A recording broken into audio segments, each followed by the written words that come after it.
Boa noite, irmãos. Que a graça e a paz do nosso Senhor Jesus Cristo seja sempre constante na minha vida e na sua vida. Essa noite nós vamos meditar de forma breve na palavra do Senhor no texto de 1 Coríntios, capítulo de número 15, a partir do verso de número 50. Diz assim a palavra do Senhor: Isto afirmo, irmãos, que a carne e o sangue não podem herdar o reino de Deus, nem a corrupção herdar a incorrupção. Eis que vos digo um mistério: nem todos dormiremos, mas transformados seremos todos. No momento, no abrir e fechar de olhos, ao ressoar da última trombeta, a trombeta soará, os mortos ressuscitarão incorruptíveis, e nós seremos transformados. Porque é necessário que este corpo corruptível se revista da incorruptibilidade e que o corpo mortal se revista da imortalidade. E quando este corpo corruptível se revestir da incorruptibilidade e o que é mortal se revestir da imortalidade, então se cumprirá a palavra que está escrita: tragada foi a morte pela vitória. Onde está, ó morte, a tua vitória? Onde está, ó morte, o teu aguilhão? O aguilhão da morte é o pecado, e a força do pecado é a lei. Graças a Deus que nos dá a vitória por intermédio do nosso Senhor Jesus Cristo. Porquanto, meus amados irmãos, sede firmes, inabaláveis e sempre abundantes na obra do Senhor, sabendo que no Senhor o nosso trabalho não é vão. Amém? Então Paulo falando à igreja de Coríntios acerca da ressurreição, acerca do arrebatamento da igreja. E o mesmo apóstolo falando ainda sobre o mesmo assunto para a igreja em Tessalônica, diz assim: não queremos, porém, no capítulo 4, verso 13, não queremos, porém, irmãos, que sejais ignorantes com respeito aos que dormem, para que não vos entristecerdes como os que não têm esperança. Porquanto o Senhor mesmo, dada a sua palavra de ordem, ouvida a voz do arcanjo, ressoada a trombeta de Deus, descerá dos céus, e os mortos em Cristo ressuscitarão primeiro. Depois nós, os vivos, os que ficarmos, seremos arrebatados juntamente com eles entre as nuvens, para o encontro do Senhor nos ares, e assim estaremos para sempre com o Senhor. Consolai-vos, pois, uns aos outros com essas palavras. Com relação ao dia, e a hora, a palavra diz ainda, seguindo no texto, que os irmãos estão inteirados, com precisão de que o dia do Senhor vem como ladrão de noite. Amém. Pai, nós te louvamos, nós te agradecemos, nós rendemos graças ao Senhor, pela tua graça, pela tua bênção, pelo teu amor e pela tua misericórdia. Continue, Senhor, a falar conosco, continue, Senhor, a cuidar das nossas vidas, a edificar e a sustentar a tua igreja nos momentos, ó Pai, tão difíceis, pelos quais ela está passando, pelos quais todos nós estamos passando. Fale conosco, te pedimos, em nome de Jesus. Amém.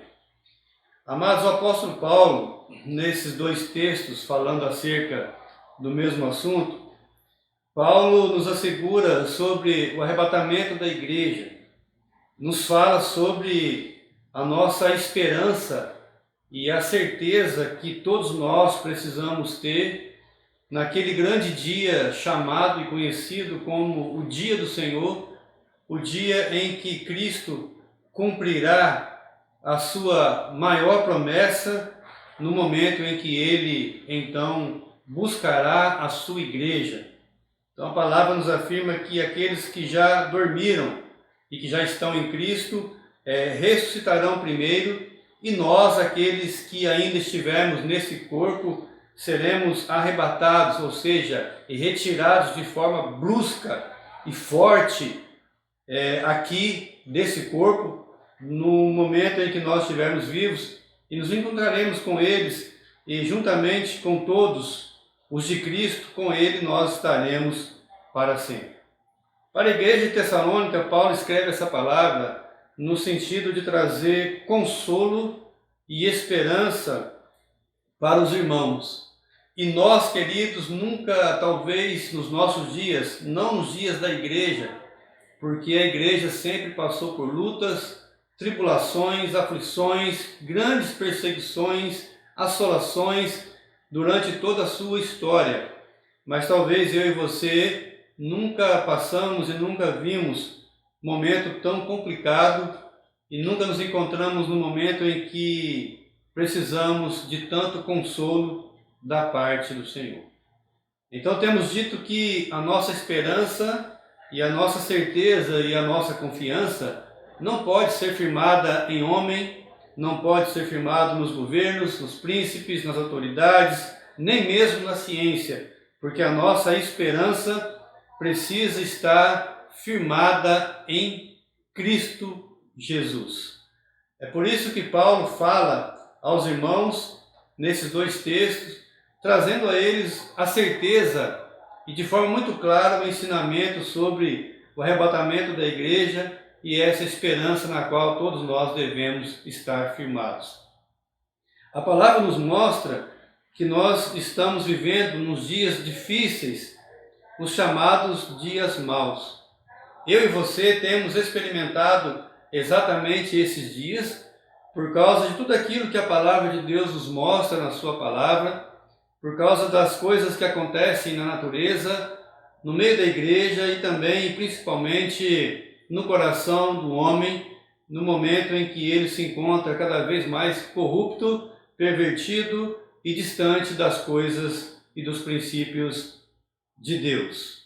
Estamos vivendo então nesses dias maus e a palavra de Deus não nos traz a promessa que essas coisas vão passar enquanto Cristo não buscar a sua igreja. Então eu e você, nós precisamos estarmos preparados constantemente, conscientes dessa esperança e dessa certeza, porque isso, por certo, vai nos sustentar, vai nos dar alegria e vai nos dar condições de enfrentarmos todas essas coisas. A palavra nos mostra, no texto que lemos de Paulo aos Coríntios, no final do texto, que nós devemos então nos encontrarmos de forma firme, inabalável e sempre abundante na obra do Senhor. Logo após Paulo falar acerca do arrebatamento da igreja, ele traz agora uma exortação, uma orientação para que a igreja não se esquecesse do seu papel aqui na terra, como participante da obra que Deus está fazendo na terra, que é a maior obra, que é a obra de salvação, e nós não podemos nos esquecer, enquanto aquele dia não nos alcançar, enquanto nós não formos chamados para nos encontrarmos com Ele, nós não podemos esquecer dos nossos compromissos e das nossas responsabilidades, enquanto servos do Senhor, enquanto membros do corpo de Cristo. Essa certeza e essa garantia, meus amados, que o Senhor nos dá, ela precisava transformar ou mudar toda a nossa vida como igreja do Senhor.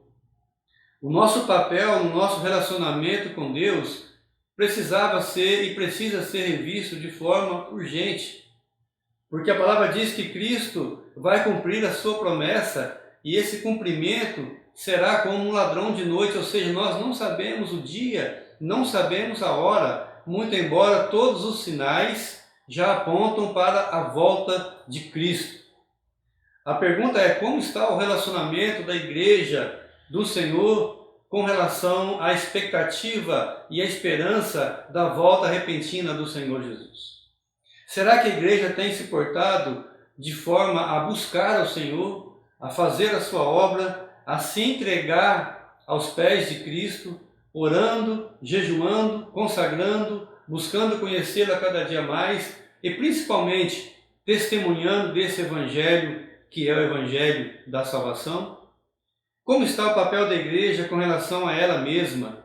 Será que nós estamos realmente nos preocupando uns com os outros e cuidando uns dos outros, suportando, amando, perdoando, ajudando nos momentos difíceis, seja através de uma oração, de aconselhamento, de uma ajuda financeira e momentânea? Como está o nosso relacionamento uns com os outros? E como está o nosso relacionamento com o mundo? Nesses dias tão difíceis, onde olhamos para um lado, olhamos para o outro e vemos a morte, vemos a tristeza, vemos a falta de alegria, a falta de esperança. Será que a igreja tem sido um instrumento de Deus, trazendo alegria, trazendo esperança, trazendo conforto e trazendo salvação para essas pessoas que ainda não conhecem ao Senhor? E de forma individual, como está a minha vida e como está a sua vida? Paulo, escrevendo aos Tessalonicenses, fala que nós precisamos nos encontrarmos preparados, vigilantes e sóbrios, e não em trevas, como aqueles que não conhecem ao Senhor. Como está a sua vida, como está a minha vida nesses momentos de luta e de grande tribulação, de aflição, pelos quais todos nós estamos passando? Paulo fala acerca da importância de estarmos firmes, inabaláveis e sempre abundantes na obra do Senhor. Estar firme na obra do Senhor num momento tão difícil significa estar seguro, significa não ceder com facilidade, significa ser resistente. E aos Efésios, Paulo fala acerca da armadura de Deus, e ele diz que nossa luta não é contra a carne, não é contra o sangue, e sim contra os principados e potestades, contra as hostes malignas que dominam o mundo espiritual, esse mundo no qual todos nós estamos envolvidos. Então Paulo fala que precisamos nos revestirmos da armadura de Deus para que possamos resistir o dia mau e permanecermos inabaláveis. Ora, a palavra está dizendo, queridos, que o dia mau, ele é uma realidade na nossa vida. Sempre foi e sempre será.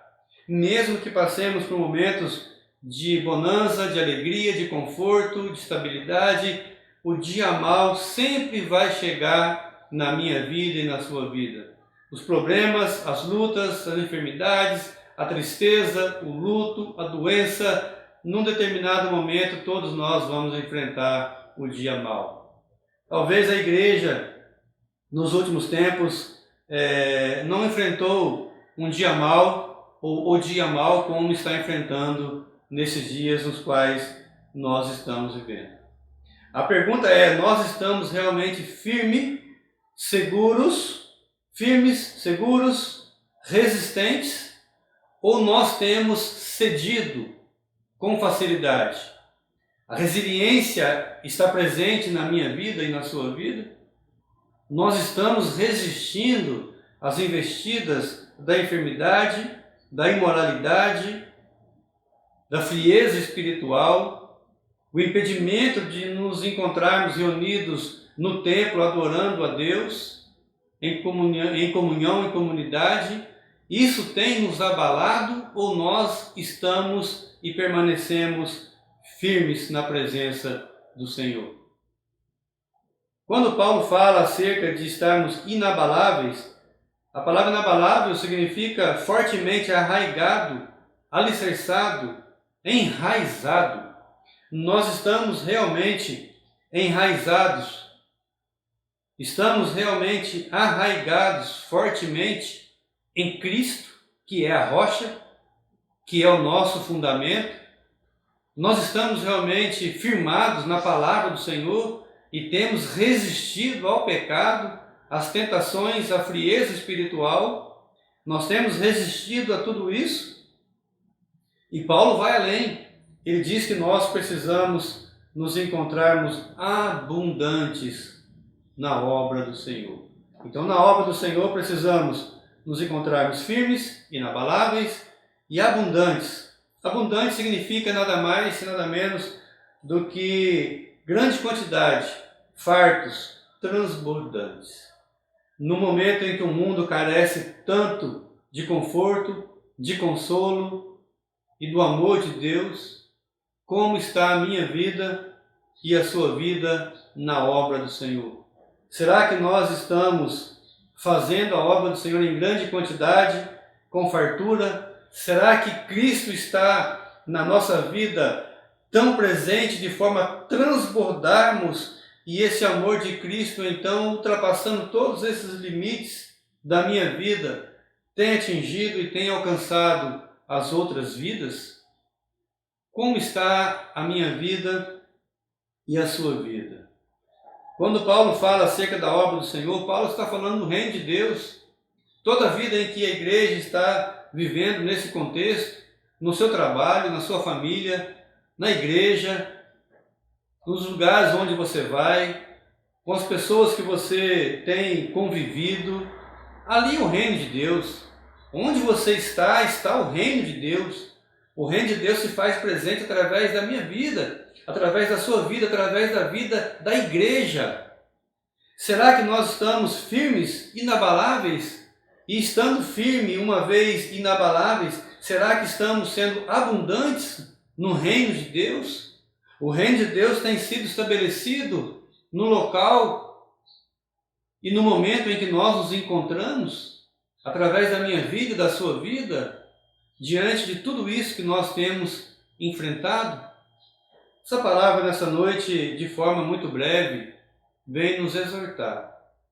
Ao mesmo tempo, ela vem nos consolar, nos trazer a lembrança, a certeza do cumprimento da promessa do Senhor Jesus.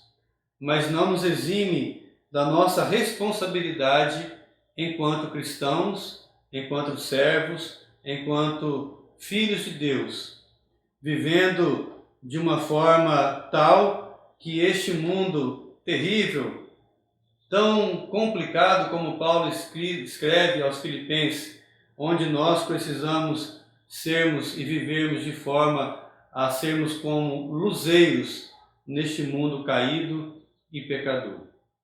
Vamos orar ao Senhor, que você possa estar colocando a sua vida, a vida da igreja e a vida daqueles que estão passando por momentos de enfermidade, para que Deus entre com providências. Pai, nós te louvamos, nós te exaltamos, rendemos graças ao Senhor que é bom. Obrigado porque a tua misericórdia dura para sempre.